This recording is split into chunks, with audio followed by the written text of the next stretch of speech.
bir kыздын өмүрлүк жарымын, bir бактылуу кыздын деп коеюн. Балдарымды көрсө болот эле деген орундалбай калган кыял ошол калды. Айдаганда эмесмин, корком машина айдагандан. Анан ошол кой кайтарып жүргөн, мал айдаган, жылкы айдаган жерлериме баргым келет. 12 бир тууганбыз, 12 бир туугандан ар кимибиз ар жактабыз. Атамдын туугандары баарысы уже кетти, ошол жакты көздөй. Деп ушундай бир аябай менин жүрөгүмдө бир мындай өкүнүч, кейүү пайда болду да. Анда өзүмчө эле жыргап, бакырып, башыма чаканы кадап алып, ырдай берчүмүн корогоор алып.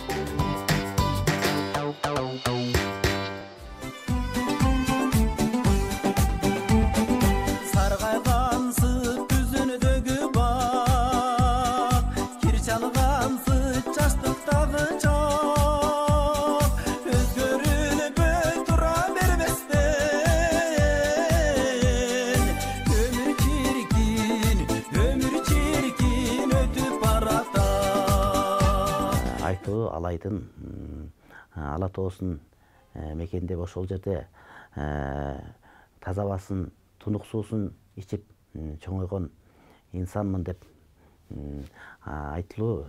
Алай районунун Бүлөлү айылында туулуп өскөм деп айтар элем. Эми Шайлоо Кожогелдиев дегенде эми ушул жашка чыгып анан бул киши ким экен деп кээ бирөөлөр билбейт да. Анан баягы мени сырттан көрүп жүрүп, өзүм баягы шайыр күлкүгө жакын, күлүп жүргөндү жакшы көргөн жаным анан билбешти мүмкүн кээ бир адамдар. Шайлоо Кожогелдиев кадимки эле ушул Оштогу Ырысбайда Абыткадыров атындагы филармонияда иштейт. Анча-мынча баягы бир аз кандай деп айтсам, шакабаны жакшы көргөн жанмын, бирөөлөрдү тамашалап коем. Ошол жерде иштегениме баягы 30 жылда чукулап кетип атат, 30 жылга жакын болуп калды иштегениме. Бул жерде иштегениме баягы чынын айтсам билинбегени менен баягы кече өзүбүз ойноп күлүп жаш кезибизде жүргөндөй сезип жүрө берткенсиң дагы, анан убакыт баягы өтүп 50 жаштан өтүп калыппыз биз деле. Анан дагы деле кече күнкүдөй өзүңдү сезип кетесиң. Негизи баягы чыгармачыл адамдар күлкүнү, баягы тамашаны жакшы көрөбүз го, бири-бирибизди аябай катуу тамашалайбыз го. Ошондуктан анан баягы тамашага жакын адам мына бүгүн 50дөн өтүп калганым өзүм деле кээде сезбей калып, өзүм жаш сезип жүрө берипмин да. Анан азыр эми бир уул бир кыздын атасымын, бир кыздын өмүрлүк жарымын, бир бактылуу кыздын деп коеюн. Анан эми дагы айта кетсем, бир неберенин таятасымын. Эми чынын айтканда мен айтылуу Алайдын кулун оолум, Бүлөлү деген татынакай айыл бар. Ала тоос асман тиреген, мөлтүрөгөн тунук суусу бар. Ошол тоонун арасында чоңойгом. Атам деген баягы колхоздо, совхоздо жумушчу болуп иштеген. Ошол мал карап, мал менен бирге өсүп эле тоодо кыйкырып, ырдап, тоонун арасында бакырып жүрүп эле, ошол ырдап, чоорлоп жүрүп чоңойгон жанмын. Негизи баягы жашымдан эле ошо кыял кечелем тоого чыгып алып, мал айдасам, тоо менен бир болуп кыйкырып, ырдайт элем. Андан сырткары мал карап кел, малды кара десе барып, жумушумду аткарып өтүп, кадимки эле ошол челектер болду го, челек деп коебуз биз, чака. Чаканы оозума каптап туруп ырдасам, мага микрофон болчу да. Анда өзүмчө эле жыргап, бакырып, башыма чаканы кадап алып, ырдай берчүмүн корогоор алып. Сыртка угулбайт, өзүмө этим эле микрофон. Укмуш. Бирөөсү айтты эле. Өзү баягы маданиятта иштеген адамдар барып анан кийин баягы эч нерсе кылбай жүрүп колуң ак кол болуп калат экен да. Анан бир досум менен бир жакка барып калып, анан кийин жолдо келе жатам, ал мындай начальник адам. Анан жолдо келе жатып машинесинин баллону жарылып калып атпайбы? Анан аны алмаштырайын десе, анын ичи чоң, эңкей албайт. Анан мени алмаштырчы дейт. Анан кийин мен муну алмаштырган эмесмин, билбейм. Айдаганда эмесмин, корком машина айдагандан. Ал айтып атпайбы? Сен өзү комуз ойногондон башка колуңан эмне келет дейби? негизи баягы комуз ойногондон башка деле колумдан келчү нерселер келет, чынын айткандачы. Просто эми баягы мен деле баягы эңкейип иш кылбай ошого көнүп калган экенмин да. Үйдө отуруп мен комуз эле эмес, үйдө отуруп келинчегиме жардамдашып үй иштерин деле кыла берем.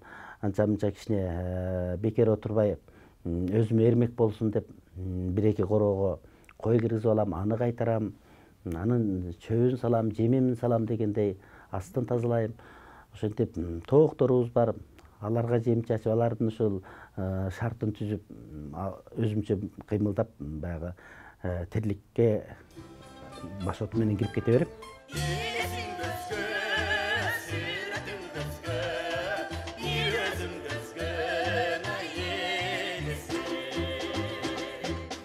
Эми баягы көп мал кайтаргым кээде келет. Ошол баягы жаштык күндөрүмдү эстеп, ошолорумду эңсеп, тоого барып кээде баягы ушундай ошол күндөрүңдү эңсеп эстеп калат экенсиң да.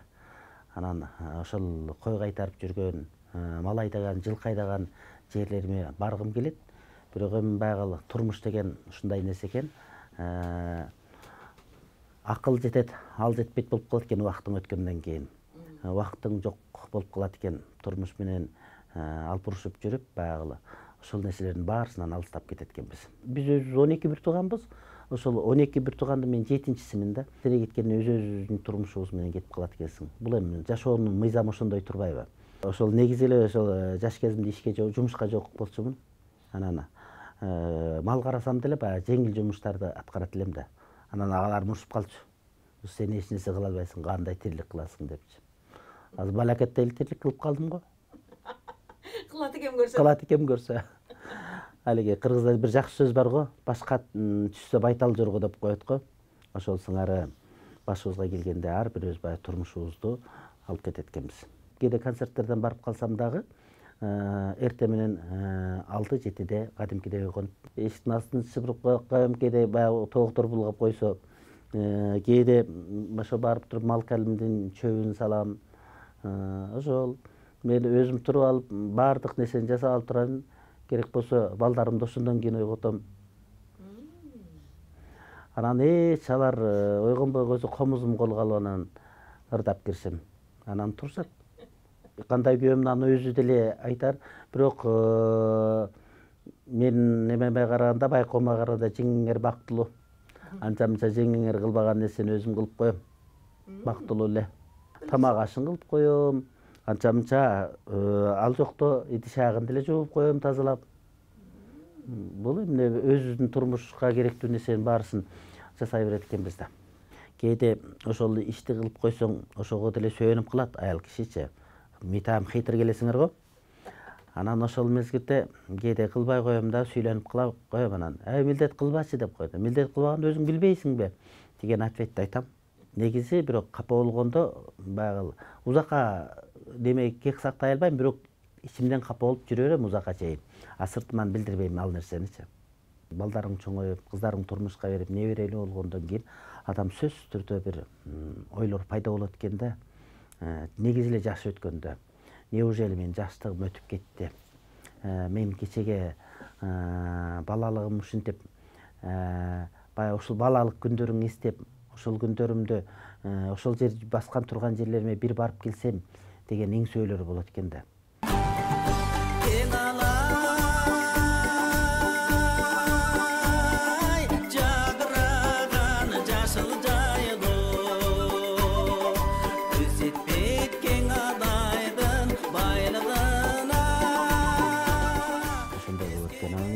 Чыгармачыл адамдар бардыгыбыз шайыр мүнөздө болобуз.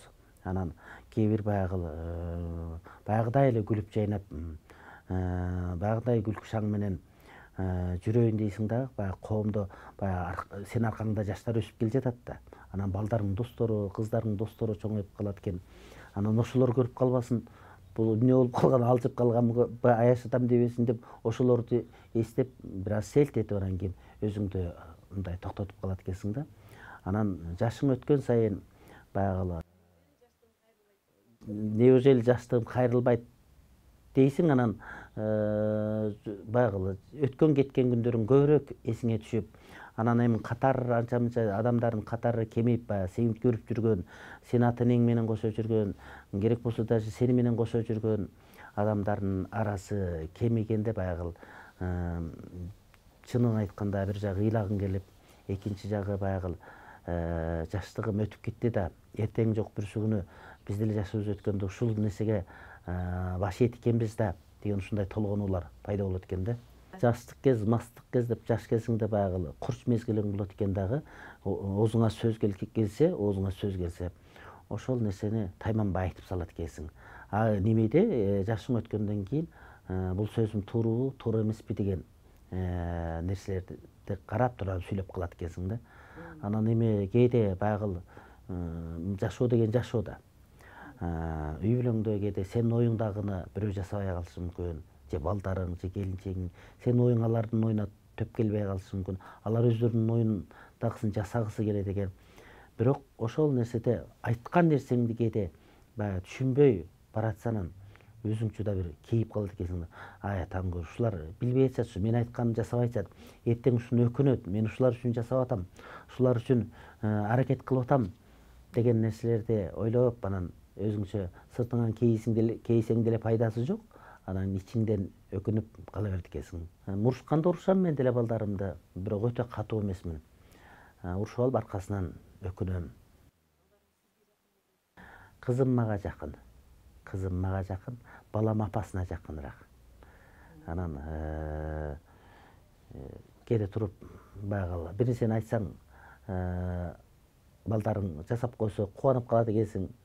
Анан жасабай койсо дагы жиндирип, ушундай жашоолана берет экен да. Анан эң негизгиси баягы баланы баягы бир жакшы жакка, эртеңкисин алып кете турган нерсеге тарбиялайм деп өмүрүмдө ошол нерсеге сарптап калат экенсиң. Айсыңбы сени көктөгү кантип жетем, алытыным кыйнадыңбы, алытыным кыйнадыңбы сен өчүң бардай. Айылга чынын айтсам, баягы барганга деле убакыт болбой калат кээдечи. Баягы турмуш менен, иш менен алек болуп жүрүп, кийинки учурларда узакта барып калчу болдум. Анан айылга барганда эң негизгиси эле ушул айылды, биздин айылга бурулганда эле ошол биздин бешенебизде Кожо Сейит деген жайлообуз болгон. Менин балалык күндөрүм, жаштык өмүрүм ошол жерде өткөн да. Ошол анан биздикке жанаша жанагы Кызыл-Коргондуктар, Кызыл-Коргон айылынын тургундары да жайлашат эле ал жерде. Ошолор менен эр шаркак мал айдап чоңойгонбуз да. Анан эми айылга барганда эмнени эстейсиң? Ата энеңдин баскан турганын эстейсиң. Бир туугандарың менен чоңойгон күндөрүңдү эстейсиң. Кулук кошуна колоңдоруңду эстейсиң. Ошол жерде не деген адамдар жашаган, не деген адамдар бар эле, ошолор эми кара арасы суюлуп баратат деген мындай кыялдар кээде жүрөгүңдүн өйүтүп, кээде жүрөгүңдү ыйлатып кетет да. Атам жашаган үй бар, ошол жерде ушу иним жашайт. Ал да ошол баягы атам түтүн улантып, ошол кармап туткандардын баарысын ошол улантып келе жатат. Атадан алты болсоң деле бир жалгыздык башыңа табар деген кээде ошол нерсе болуп калат да. Менин 12 бир тууганбыз, 12 бир туугандан ар кимибиз ар жактабыз. Айылда 2 бир тууганым бар, менен кийинки 2 иним бар. Анан кыз балдар эми ал өзүнүн турмуш менен болуп калат экен. Алар бирөөнүн бүлөсү болгондуктан баягы өмүрлүк жарына уруксаты менен барып калышат да. Андан 2 агам райондун борборунда Күлчөдө турат. Анан 2 агам Бишкекте турушат. Анан эми бул той топурдан жакшылык жамандыкта эле топтолуп калбасак, атайлап мындай чогулганда дагы толук топтоло албай калабыз да. Себеби турмуш ошондой экен да. Ар ким өзүнүн турмушу менен болуп толук топтолбой калат экенбиз. Биз артисттер баягы ырчылар, чыгармачыл адамдар мындай жашык келебиз го. Кээде мен телевизор көрүп атып, кино көрүп атып деле ошол нерсеге берилип кетсем ыйлап жиберем. Ошондой немем бар.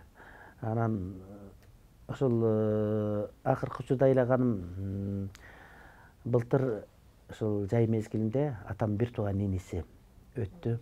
Анан ошол бир тууган бир эле иниси калган болсо ошол өткөндө анан ушинтип эле баягы атамдын туугандары баарысы уже кетти, ошол жакты көздөй деп ушундай бир аябай менин жүрөгүмдө бир мындай өкүнүч кейүү пайда болду да. Аябай кейидим да ошол немеде. Эми чындыгында адамдын ачуусу мүнөзү ар түрдүү болот го. Кээ бир адамдын мүнөзү неме ачуусу аябай кеч келет. Меники тез келет. Анан кээде өзүм ушундай карман албай кетип анан кийин бирок шайлы өзүңдү карма деп ичимден ошентип эле токтоп калам. Сөзсүз түрдө баягы өткөндөн кийин биз өзү өткөндөн кийин көбүрөөк өкүнөбүз да. Ай атамдын көрө ушул жаш кезимде ушул нерсени жасасам болмок. Баягы жүзүмдө нур бар да. Жаштык болуп туруп толуп турган мезгилимде ушул нерселерди жасасам болмок деп азыр сөзсүз түрдө өкүнөт экенсиң. Мына жашың өткөндө чындыгында бир жерге деле батынып баргандан өзүң тартынасың.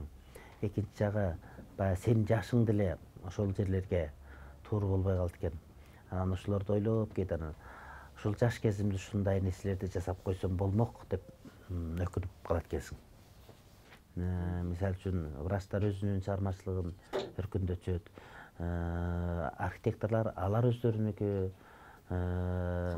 кандай кесип болсо деле ушул өздөрүнүн чыгармачылыгын өркүндөтсө болот. Анан чыгармачылык менен мына мисалы үчүн врачтар кандай оорулардын диагноздорун таап ошолордун шыпасын изилдеп таап алышат. Канчалаган жетишкендиктерге жетишсе болот. Мен үйдө 7-чи силемде деп атпайм баран. Чынын айтканда баягы атам менен баягы оор жумуш деле жасат эмес. Окуйм десем ошол бул балам окуйт. Силер иш кылгыла, муну иш кылдырбагыла деп атам көп жумшабайт эле. Атама деле жакын элем, анан апама да аябай жакын болсун. Мен өзү апама окшошмун. Эми кыялымда баягы орундалбай калган бир нерсе калды. Бул эми жашоо экен, жашоонун мыйзамы ушундай экен. Мен апам жашыраак өтүп кетти, 58 жашында. Мен үйлөнө электе. Ошол менин үйлөнүп, менин келинчегим колунан чай ичсе болот эле, менин балдарымды көрсө болот эле деген орундалбай калган кыял ошол калды. Анан эми атам менен үй-бүлөдө атам мени көбүрөөк жакшы көрчү, апама жакын болчумун. Мен ушул чыгармачылыкка жакын болгон себеби деле ушул апам тараптан көбүрөөк болду деп айтам да. Анткени апам ырдайт эле, ошол ырдаган ырларын үйрөнүп алып, анан ырдап жүрүп, ушул апамдын салымы көбүрөөк ушул мен чыгармачылыкка кеткенимечи. Андан сырткары баягы эки тараптан бирдей эле болот окшойт.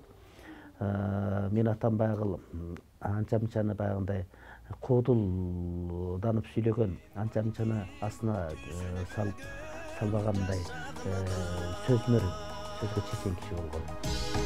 Апама атам окшош айылымсың, адасам издеп табар дайынымсың. Алыста тагдыр мени алып жүрөт.